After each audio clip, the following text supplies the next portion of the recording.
पालकमंत्रीपद जाहीर झालेले आहेत। मात्र राष्ट्रवादी आणि भाजपचे जर पालकमंत्रीपद बघितले तर भाजपला स्थानिक ठिकाणी जिल्ह्यात पालकमंत्रीपद मिळालंय। मात्र राष्ट्रवादी जिल्हा बदलून एक असतं की ज्या वेळेला 3 पक्षाचं सरकार असतं त्याला स्वाभाविकपणाने प्रत्येक जिल्ह्याचं पालकमंत्रीपद त्या मंत्र्यांना मिळेलच असं होऊ शकत नसतं।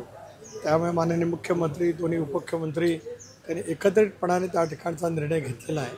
शेवटी महायुती म्हणून आम्हाला जनतेने जो एक उदंड प्रतिसाद दिला, अभूतपूर्व यश आमच्या पदरामध्ये टाकलं आहे, ते नजरसमोर ठेवूनच महाराष्ट्राच्या हिताची जपणूक करण्याचं काम पुढच्या कालावधीमध्ये महायुतीच्या सरकारच्या माध्यमातून केलं जाईल। धनंजय मुंडेंना या यादीतून वगळले गेले, कुठेतरी बीडचं जे प्रकरण सध्या सुरू आहे त्याच्यामुळे पक्षाने वेट अँड वॉचची भूमिका नाही, अशातला काय भाग नाही। शेवटी आमच्या वाट्याला 8च पालकमंत्रीपद आलेली होती, त्यामुळे जो निर्णय घेतला तो पक्षाने साकल्याने विचारपूर्वक घेतलेला आहे। पक्षातील एक महत्त्वाचे नेते आहेत, यापूर्वी त्यांनी मंत्रिपद भूषवले। मी एकदा या विषयावरती सांगितलं की पक्षाने कॉन्शियसली तो निर्णय घेतलेला आहे।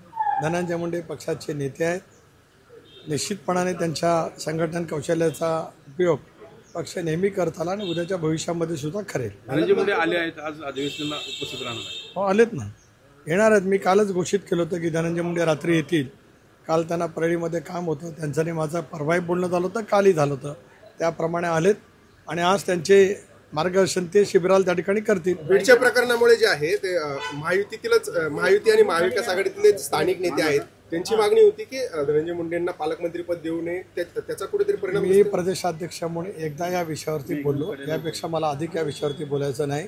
राज्यात देवेंद्रजींच्या, अजितदादांच्या, एकनाथरावांच्या नेतृत्वाखाली महाराष्ट्राला अधिक गतिमान करण्याच्या दृष्टिकोनातून आता आम्ही सर्वजण कामाला लागलेले आहोत। धन्यवाद। रायगडच्या पालकमंत्रीपदावर आणि ते नाराजी आहे, भरत गोगोले समर्थक जे आहेत ते आक्रमक झालेत असेल। ठीक आहे, शेवटी हा निर्णय मुख्यमंत्र्यांनी घेतलेला आहे।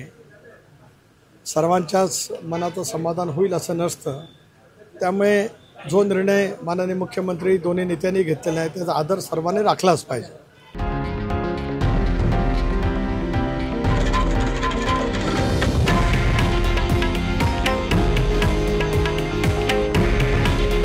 हे आहे देशातील नंबर 1 न्यूज नेटवर्क आणि आपण पाहत आहात TV9 मराठी। काळजी तुमची, हित महाराष्ट्राचं।